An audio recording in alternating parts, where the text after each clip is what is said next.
আর ইলেকশনে ডেফিনেটলি যারা আমার এখানে প্রার্থী হিসাবে রয়েছেন সেখানে তারেক রহমান অবশ্যই ফেভারিট, জামাত হট ফেভারিট, আমি ডার্ক হর্স হিসেবেই মনে করছি নিজেকে। তো সেটা তো এখন দলগুলো হয়ে গেছে পারিবারিক সম্পত্তির মতো। আমরা অতীতে আওয়ামী লীগকেও দেখেছি, সেখানেও দলের মধ্যে অভ্যন্তরীণ গণতন্ত্র প্রতিষ্ঠার কোনো নমুনা আমরা দেখতে পাইনি। নির্বাচনে অংশগ্রহণ করছি, আমি বিশ্বাস করি যে এই নির্বাচনে অংশগ্রহণের মধ্য দিয়ে আমাকে এখন বিএনপি পুনর্গঠন না, বাংলাদেশ পুনর্গঠনে মনোযোগী হতে হবে। ত্রয়োদশ জাতীয় সংসদ নির্বাচনে ঢাকা 17 আসন থেকে কেন দাঁড়াচ্ছি সেটাও অবশ্য আমার শেষ মুহূর্তের সিদ্ধান্ত, কারণ আমি বিএনপি পুনর্গঠনের উদ্যোক্তা হিসেবে কাজ করেছি। এখন খোদ এই দলের ভারপ্রাপ্ত চেয়ারম্যান ছিলেন, এখন তো চেয়ারম্যান হয়ে গিয়েছেন, কাউন্সিল ছাড়াই চেয়ারম্যান হয়ে গিয়েছেন। উচিত ছিল ইলেকশনের পরে দলের জ্যেষ্ঠ নেতা কর্মী সবাইকে নিয়ে একটা ক্রেডিবল কাউন্সিলের মধ্যে দিয়ে তার চেয়ারম্যান হওয়া। তিনিই হতেন, কোনো সমস্যা নেই। অনেক দায়িত্ব, কারণ আমি একজন বিশ্বাস করি, স্বাধীনতার চেতনায় বিশ্বাসী, মুক্তিযুদ্ধকে আমি ধারণ করি। তো আমার কথা হচ্ছে এই নির্বাচনে আমার কাছে মনে হয় 299টা আসনে কে বাংলাদেশকে প্রতিনিধিত্ব করছে। যদি বাংলাদেশকে প্রতিনিধিত্ব করতে হয় তাহলে আপনাকে 71কে স্বীকার করতে হবে। আমি 71কে স্বীকার করছি বলেই, এবং আমি একটু সাহস নিয়ে ঝুঁকি নিতে সবসময় পছন্দ করি।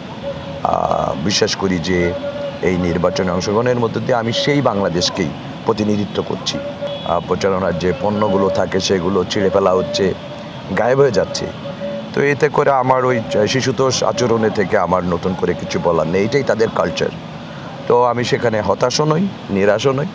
আমি মনে করছি তারা যতটা এটা করবে ততই আমার স্পিরিটটা আরও বাড়ছে। আমার মনে হয় যে খেলাটা আমার দিকে যেতে পারে বলে বিশ্বাস করি। আর এখানে সাধারণত এলিট ক্লাস যারা গুলশান, বনানী, বাড়িধারা বা ডিপ্লোম্যাটিক জোন কিংবা আমাদের ডিএইচএসের যে এলাকাগুলো রয়েছে, আর সেই জায়গাতে সাধারণত ভোটারেরা ভোট দিতে যায় না, কারণ তারা যেভাবে চলতে অভ্যস্ত, ফিরতে অভ্যস্ত, চলাফেরায় ওই ভোটের দিন নানা ধরনের রিক্সায় যেতে হবে, হেঁটে যেতে হবে, তারা ওই দিন ঘুমাই থাকে।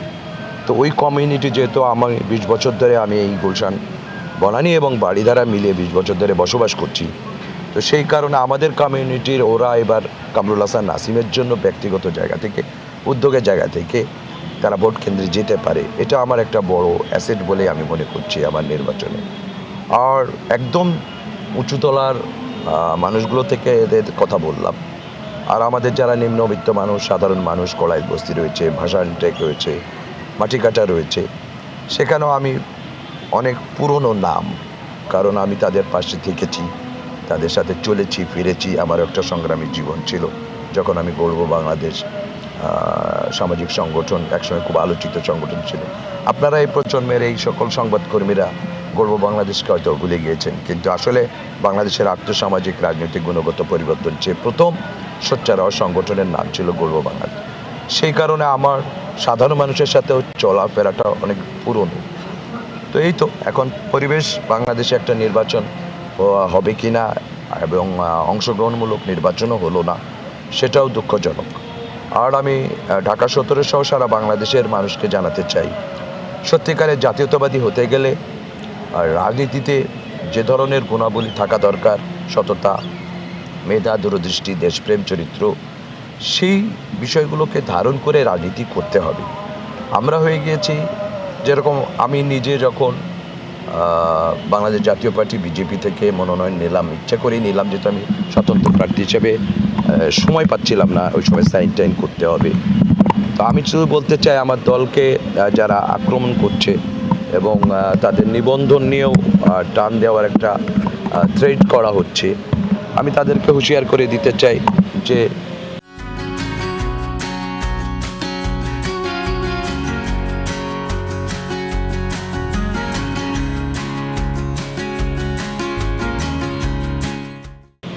বাংলাদেশে আগামী 6 মাসে কি হবে না হবে এত বেশি ক্ষমতা দেখাতে যাবেন না। ক্ষমতা দেখাতে গেলেই সমস্যা হবে।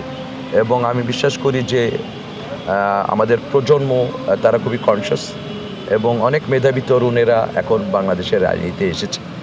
অনেকে দিকভ্রষ্টও আছেন, আবার অনেকে বাংলাদেশকে কোথায় নিয়ে যেতে হবে সে নিয়েও কাজ করছেন। কাজে নিজেদেরকে এত ক্ষমতাধর ভাবার কোনো কারণ নেই। আর কামরুল হাসান নাসিম ঝুঁকি নিতে জানে বলেই ত্রয়োদশ জাতীয় সংসদ নির্বাচনে প্রার্থী হয়েছে। বাকিটা দেখা যাবে, কথা হবে।